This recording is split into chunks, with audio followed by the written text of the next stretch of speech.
Hi everyone. Well, welcome back to the channel. Today we're gonna talk about this song by Joseph Krofner, which is called Allegretto, and it is a 16 bar, kind of very simple, symbolish music. That you see that the music is just consists of quartet note, right? Every bar and every single bit is just filled by a quartet note, and in halftime is the 2/2 time, right? And you can see in the first bar here, it's just a C major chord. And also the second bar is a C major chord, but with the E, the E as a bass note here. So for the first two bar, you want to hold every note, just like you play an arpeggio with with every bit, if every note on a single beat, like 1, 2, 3, 4, 1, 2, 3, 4. Right, of course, when you're counting, you're not counting this, you're counting in half, so 1 and 2. Okay, so also when you perform this first two bar, you think of it as a consistent, like an introduction. When the third bar came in on, so you will have the D note here. You see the D note here should be sustained all through the third bar and the fourth bar, like this.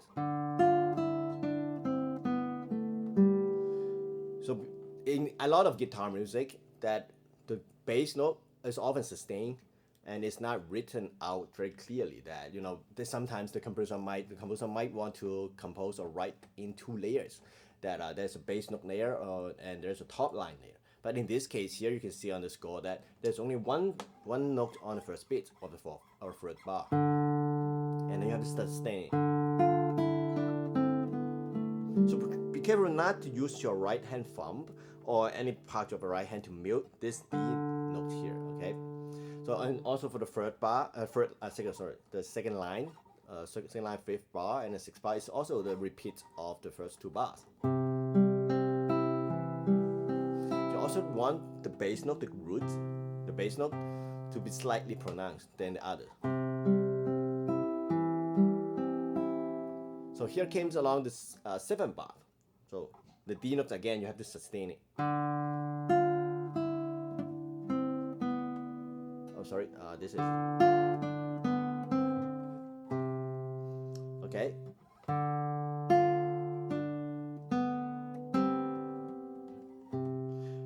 During the eighth bar, you might want to slightly mute the D string here, slightly mute, but because of the natural decay, it's sort of died out itself already, right? So what come interesting, slightly more interesting, is the second part, right? The B form, the B part of the music. The section B is like so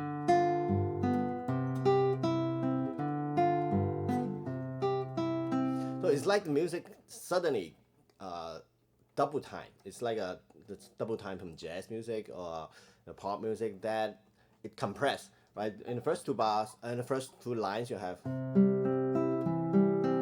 a kind of rather extended harmonic progression. We call it harmonic progression, right? The first two bars, the same harmony, the same chord. But in the ninth bar, it's interesting. It changed into, so this is kind of suggestive of a G dominant 7, and then, right? But it's from the whole bar is a G dominant 7 actually, right? And then resolved to C major, and then again. So the harmonic progression changes from 2 bars with one chord into 1 bar with one chord in bar 9 to actually the whole B section actually. Right, and then let's check out the bar line, right? So you wanna play really a lot of attention to the bass note and the top note. So you have to separate them. Both of the notes, you have to hold it for a whole of the duration. Extend it beyond the whole bars actually. Right, so you make all 4 notes here sustain. And then for bar 10, again, its bass note should be sustained, and bar 11 and 12 also repeat. So bar 13 is what comes interesting again. So instead, it kind of mimics the musical figure of the first two bars here, right? It's an ascending arpeggio of a D dominant 7, right? It's a D7 chord, and then resolve into a G major, right? So it's a 5 of 5 actually. It's the fifth, it's a dominant 7 chord of C major keys dominant 7 chord, so it's G major, right? So it's a 5 of 5 in terms of the harmonic progression. So again, for bar 13th, you want to sustain every note, and then bar 14th, again sustain all the notes, and the last bar 15. Here you see the harmonic progression changes very quickly. So this implies of a C major, and this implies of a 5 of 5. And then this resolved in this C natural here is very important. You have to kind of, oh sorry. It tells the audience that we are going back to C major right now, right? So this will be the dominant 7. This is a dominant chord for C major key.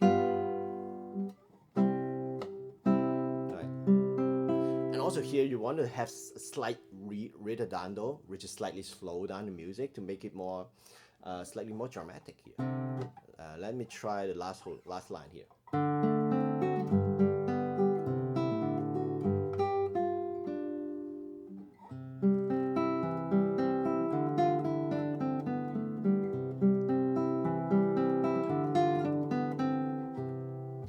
Okay, so by slowing down that last phrase, you make it more dramatic when you go back to the resolution. You make it more, it's finally arriving to the final section of the piece, okay?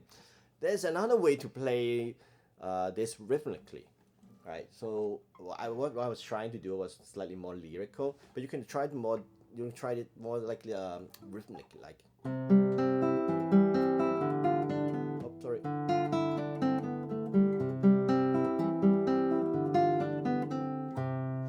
Especially for this part, and then because you can merge to the section B more like smoothly.